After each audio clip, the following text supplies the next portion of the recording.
Филиппесиям послание святого апостола Павла чтение.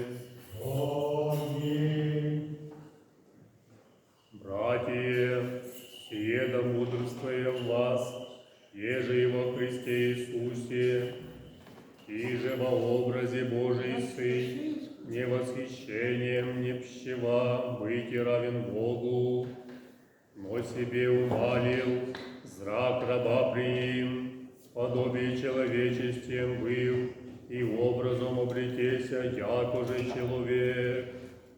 Смирил себе послушлив был даже до смерти, смерти же крестная, тем же и Бог его превознесе, и даровай ему имя, еже паче всякого имени, да о имени Иисусове вся колено поклонится небесных и земных и преисподних, и всяк язык исповесть, яко Господь Иисус Христос, славу Бога Отца. Lecture de l'épître du saint apôtre Paul aux Philippiens. Soyons attentifs. Frères, ayez entre vous les mêmes sentiments qui furent dans le Christ Jésus. Lui, qui étant Dieu par nature, ne s'est pas prévalu de son égalité avec Dieu, mais est lui-même dépouillé, prenant ma nature d'esclave, devenant semblable aux hommes, puis revêtu de l'humanité, lui-même s'humilia, obéissant jusqu'à la mort, celle de la croix. Aussi Dieu l'a-t-il exalté et lui a-t-il conféré le nom qui surpasse tout nom, afin que le nom de Jésus fléchisse tout genou, dans le ciel, sur la terre et aux enfers, et que toute langue se mette à proclamer de Jésus-Christ qu'il est le Seigneur à la gloire de Dieu le Père. Мир вам, читающим. И Духові Твоєму, Премудрость. Пастори, аллилуйя, аллилуйя, аллилуйя. Читания святого апостола Люка и евангелиста Люка. В молитве святого славного всесхватного апостола и евангелиста Луки, да даст тебе насколько существующему силою новую Господи и Евангелия возлюбленности на своего Господа нашего Иисуса Христа. Аминь. Премудрости прости услышать святого Евангелия. Мир всем.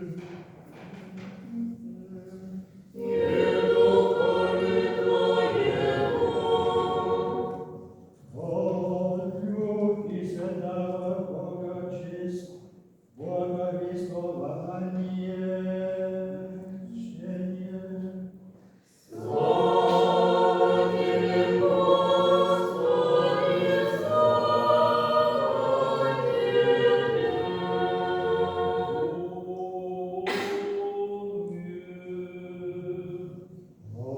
Продолжение пути прищепон в одно селение. Здесь женщина именем Марфа приняла его в дом свой, и ее была сестра именем Мария, которая села у ног Иисуса и слушала слова Его. Марфа же заботела обо всем угощении и, подойдя, сказала: Господи, или Тебе нужды нет, что сестра моя одну Меня оставила сушить, скажи, чтобы помогала мне. Иисус же сказал ей в ответ: Марфа, Марфа, ты заботишься и суетишься о многом, одно только нужно. Мария же избрала благую часть, которая не отнимется у нее. Когда же он говорил это, одна женщина возвесила голос из народа, сказала ему: «Блаженен срево, посвящу тебе и сосцы тебе питавшие». А он сказал: блаженнее слышащие Слово Божие и соблюдающие его.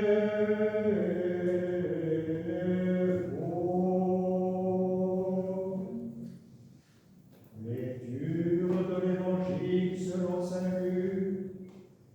En ce temps-là, comme Jésus était en chemin avec ses disciples, il entra dans un village et une femme nommée Marthe le reçut dans sa maison. Elle avait une sœur nommée Marie qui, s'étant assise aux pieds du Seigneur, écoutait sa parole. Marthe, occupée à divers soins domestiques, survint et dit: Seigneur, cela ne te fait-il rien que ma sœur me laisse seule pour servir? Dis-lui donc de m'aider. Le Seigneur lui répondit: Marthe, Marthe, tu t'inquiètes et tu t'agites pour beaucoup de choses. Une seule chose est nécessaire. Marie a choisi la bonne part qui ne lui sera point ôtée.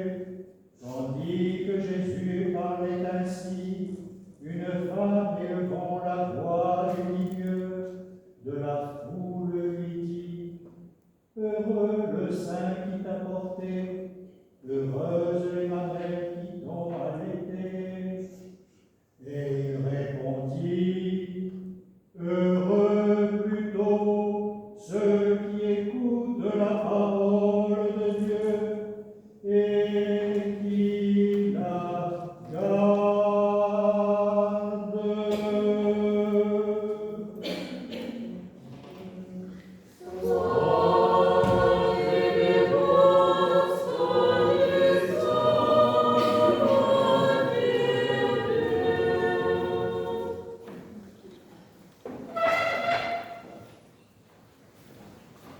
Lorsque vous maîtrisez, trouvez les bons homélies, les bonnes références, les bons textes à propos des fêtes que nous célébrons. Alors, vous savez qu'ici, nous n'allons pas paraphraser et rajouter une couche exactement identique aux autres. Nous essayons, à notre humble mesure, humblement, de souligner certains points, d'attirer notre attention sur certaines paroles, certains faits particuliers qui peuvent parfois étonner ou qui n'ont pas une réponse évidente.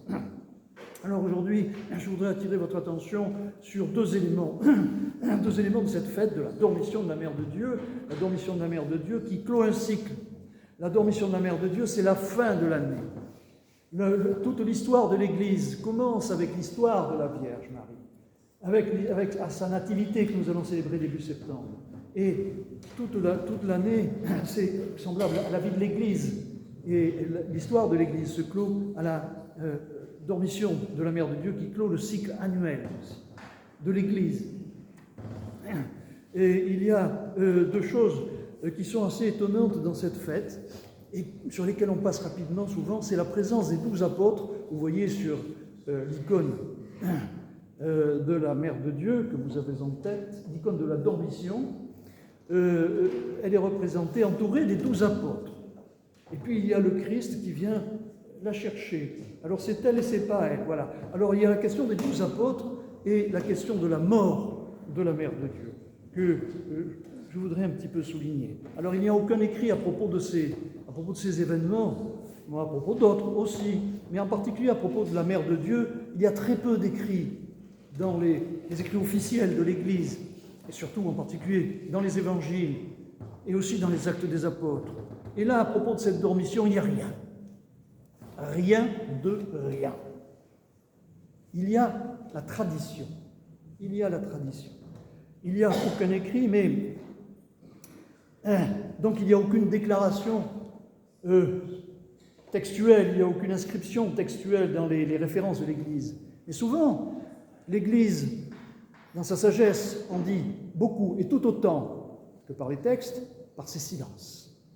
Donc l'Église n'a pas contredit. L'Église ne dit rien, mais l'Église ne dit rien contre. Alors voilà, nous devons essayer de déchiffrer au travers de quelles écritures, puisqu'il n'y en a pas, l'histoire de cette fête. Eh bien oui, il y a une écriture. Il y a une écriture, c'est l'icône. Et beaucoup de choses nous sont enseignées dans la tradition chrétienne par l'icône et par la tradition de l'icône. La tradition de l'icône porte beaucoup d'enseignements de sagesse qui tous ne sont pas forcément écrits. Et en particulier dans cette icône de la Dormition, il y a ces 12 apôtres qui sont là présents au moment où la Mère de Dieu rend son dernier souffle. Et il y a la présence du Christ aussi. Alors, les 12 apôtres sont tous là, et habituellement, quand on vénère les icônes comme ça ne nous surprend pas plus que ça. Et pourtant, étonnant, comment ont-ils fait? Est-ce que la Mère de Dieu, des mois à l'avance, a programmé la date de sa mort et a dit aux apôtres, ne vous éloignez pas trop, n'allez pas plus loin que le Caucase du Nord ou l'Inde pour Thomas. Je parle du Caucase du Nord parce que saint André est allé évangéliser toute cette région-là. Dès le 1er siècle, la présence chrétienne existe en Russie avant son baptême. Thomas est allé en Inde, il a fondé les plus anciennes communautés chrétiennes qui existent toujours. Alors ces apôtres, dès la résurrection, dès leur envoi en mission par le Christ, sont allés de par le monde. Comment ont-ils pu programmer, plusieurs mois à l'avance, puisqu'il faut des mois pour revenir à Jérusalem, comment ont-ils pu programmer d'être là, pile poil à l'heure, pour le dernier souffle de la Mère de Dieu? Étonnant. Étonnant. Alors la tradition, encore une fois, la tradition de l'Église, la tradition plus ancienne que l'Église chrétienne, même dans la tradition vétérotestamentaire, même dans l'Ancien Testament, on trouve beaucoup d'exemples comme ça. On trouve beaucoup d'exemples de prophètes qui ont été téléportés. Ah, j'ai lâché le mot. Téléportés. Oui. Ils ont été téléportés sur le lieu de leur mission. Content, pas content. On se souvient qu'il y en a un qui était très confortablement installé sous son arbre, puis il disait, ouais, il faut que j'aille là-bas. Pouf! Il a été emporté là-bas, il a fait sa mission accomplie, il a été ramené. Souvenez-vous de Philippe, l'apôtre, qui a été téléporté auprès de l'eunuque qui était en chemin pour lui expliquer ce qui s'était passé à Jérusalem, pour lui expliquer les écrits, l'annonce de ce qui... les annonces dans l'Ancien Testament de la préfiguration du Christ, et qu'il a baptisé. Après, pouf, il a été ramené là où il était. Le Christ s'est téléporté. Le Christ lui-même s'est téléporté. Pas qu'une fois, mais il en a laissé la trace évidente aujourd'hui, pour nous aujourd'hui, avec les moyens que nous avons, par son linceul. Le mystère du linceul montre ça, montre ce qu'il a fait. Alors c'est pas ça le but, c'est pas que ça c'est un moyen, c'est la façon dont il est sorti du linceul, et ça n'enlève absolument rien à sa résurrection. Il est bel et bien ressuscité. Christos voskres. Quel que soit le niveau de nos connaissances scientifiques qui peuvent expliquer certaines choses, nos connaissances scientifiques à un moment donné, elles sont tellement éphémères, les connaissances scientifiques. D'ailleurs, elles ne seraient pas scientifiques si elles n'avaient pas la certitude que la découverte de demain annulerait la connaissance d'hier. Sinon, ce n'est pas la science. Sinon, c'est une religion, avec des dogmes. Alors, aujourd'hui, la science est arrivée grâce à la technologie, et il y a une avancée fulgurante, il faut le dire, du savoir scientifique, qui va de pair avec la technologie. La technologie évoluant, ça fait un effet boule de neige, et ça permet à la science d'avancer encore plus vite. Et la science évolue de façon, selon une courbe logarithmique, comme on dit, de façon de plus en plus vite, et on connaît de plus en plus de choses, de plus en plus extraordinaires, et il ne faut pas le craindre. Il ne faut pas le craindre. On se souvient qu'il fut un temps où ceux qui disaient que la Terre était ronde étaient mis à mort, martyrisés par une Église qui confondait les rôles, par une Église qui voulait appuyer son autorité sur une possession scientifique. Mais ce n'est pas son job.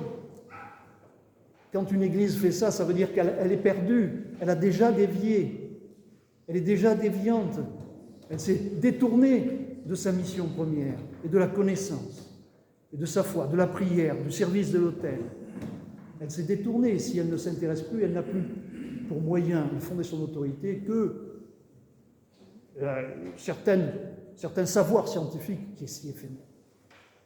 Alors il faut le rappeler. Et aujourd'hui, la technologie nous permet d'avancer et de connaître un peu plus ce dont il est question. En effet, on a découvert il n'y a pas longtemps que la téléportation était possible. Il y a même des expériences qui sont menées et qui vont de plus en plus en avant, et on ne peut pas dire qu'on commence à maîtriser ça, mais l'homme commence à mieux connaître ce processus, et il est évident que cela existe. Alors, on peut dire aujourd'hui, alors qu'il fut une époque où on ne le disait pas, l'Église ne le disait pas. Pourquoi? Parce que dans son déclaration officielle, l'Église, par sagesse, a toujours procédé par principe de sagesse, afin de ne pas troubler les esprits. Mais aujourd'hui, où les connaissances scientifiques permettent de dire certaines choses, on peut le dire, et on peut se réjouir de pouvoir retrouver les connaissances, retrouver par raisonnement rationnel ce que nos anciens connaissaient, les enseignements de la tradition, nos saints-pères, et avant les saints-pères chrétiens, de la tradition vétérotestamentaire, des choses, les réalités du monde spirituel, les réalités du monde tout court, on devrait dire. Au fur et à mesure que la science progresse, au fur et à mesure de ses progrès, elle n'est pas à craindre, parce qu'elle nous ouvre de plus en plus les merveilles de la création. Elle nous permet de comprendre encore plus finement et plus complètement la complexité, l'intelligence et la beauté de la création, et donc de la perfection du Créateur. Alors ça, il ne faut pas le craindre. Alors voilà, les apôtres, ils ont été téléportés. Le Christ aussi, lors de sa résurrection, il s'est téléporté, et pas qu'une fois d'ailleurs après dans sa vie. Les apôtres aussi ont été téléportés pour des missions, comme on vient de le dire pour Philippe. Et il y a beaucoup de choses comme ça. Et c'est pour ça, c'est la seule façon qu'on a d'expliquer qu'ils ont été tous à temps, au bon moment, juste avant que la Mère de Dieu, la très sainte Mère de Dieu, ne rende son dernier souffle. Ils étaient là. Ils étaient là. Vous voyez l'icône les représente, éplorés autour de son linceul. Alors, la deuxième question, c'est comment est-ce que la Mère de Dieu, la Mère de notre Seigneur, celui qui est ressuscité, le Maître de l'univers, qui peut tout, tout-puissant, comment a-t-on pu la laisser mourir? Est-ce qu'elle est morte ou pas morte? Vous savez qu'il y a certaines traditions comme ça, des opinions qui courent. Laissez-les courir. Vous dites, pousse ça. Qui courent et qui considèrent que la Mère de Dieu n'est pas morte parce qu'il est injuste qu'elle soit morte, parce que une telle perfection ne saurait mourir si elle est morte. Et encore une fois, l'Église nous l'enseigne au travers de l'écriture des icônes. Regardez l'icône de la dormition. On voit la Mère de Dieu allongée sur son linceul, comme vous le voyez sur les taffetas. Et puis on voit au-dessus d'elle le Christ qui apparaît dans sa gloire et qui vient chercher l'âme de la Mère de Dieu. C'est une petite forme, petite, dans un linge blanc, alors que le corps est là présent. Et même, on voit le Christ qui porte l'âme et qui regarde le corps. Donc elle est bien morte. Elle n'est pas emportée au ciel dans son corps, elle est bien morte. Mais on verra que son corps n'a pas été laissé trop longtemps livré à la putréfaction. Son corps a été ressuscité. Mais elle est morte. Alors on peut se poser la question parce qu'on se dit, Enoch, à propos d'une autre tradition encore, Enoch, on dit qu'il a été enlevé au ciel dans son corps, sans passer par la mort. Élie a été enlevé sans passer par la mort. Moïse a été enlevé sans passer par la mort. Enoch, Élie, Moïse, la mère de Dieu, elle, je ne sais pas, il y a quelque chose que on ne comprend pas très bien. Mais si on y réfléchit bien, le Christ lui-même, qui a pris chair du corps de la Vierge Marie, qui a fait ses cellules à partir des cellules de la Vierge Marie, il a accepté l'incarnation pour ressusciter. Il est logique que celle qui lui a fourni ces cellules suive le même chemin, et comme son Fils, qui est passé par la mort, qui a accepté la mort, et qui a vécu la mort, il est normal, il est logique qu'elle aussi, sur ses traces, vive cette mort. Et ça, voyez-vous, c'est une confirmation que celle qui a été choisie pour donner un corps à celui qui n'a pas de limite est bien de nature humaine. Et c'est ça le plus important. Ça veut dire que grâce à sa mort, on le comprenait déjà un peu avec la mort et la résurrection du Christ, mais grâce à la mort de la Vierge Marie, sa mère, il est évident que c'est à la nature humaine que s'adresse le message de la bonne nouvelle, le message de l'Évangile, le message de la bonne nouvelle, le message de la résurrection. C'est une confirmation que c'est bien à l'humanité que s'adresse ce message de la résurrection, que la résurrection est faite pour l'humanité, qu'elle attend l'humanité. Alors sa mort, cette mort, comme toutes les morts, est particulièrement difficile. Une mort, c'est toujours douloureux, surtout quand c'est une maman. La mort d'un proche, la mort d'un ami, la mort d'un père, la mort d'un parent, c'est toujours douloureux. Mais la mort d'une maman, c'est indescriptible. La mort d'une maman, ça arrache spontanément toutes les larmes du corps. Toutes les cellules du corps pleurent spontanément quand notre maman s'en va. Alors c'est une fête douloureuse, parce que c'est une mort. Et c'est la mort de notre maman. La Vierge Marie était la mère du Christ, était particulièrement la mère des apôtres qu'elle avait adoptés, et dont certains ont été confiés nommément par le Christ. Mère, voici ton fils, en parlant de Jean. Et tous les apôtres, à son instar, et nous tous, chrétiens baptisés, frères du Christ, aussi, c'est un peu notre maman. Mais cette mort, c'est une mort humainement douce et amère. C'est une mort amère, mais c'est une mort douce aussi. Douce aussi parce que c'est un magnifique cadeau maternel qu'elle nous fait avec ça, au travers de sa dormition, qui est cette promesse de la résurrection et la confirmation que la résurrection s'adresse bien à l'humanité tout entière. Et c'est ce que nous chantions hier dans les stichères de louange à la Mère de Dieu, dans l'office de sa mise au tombeau.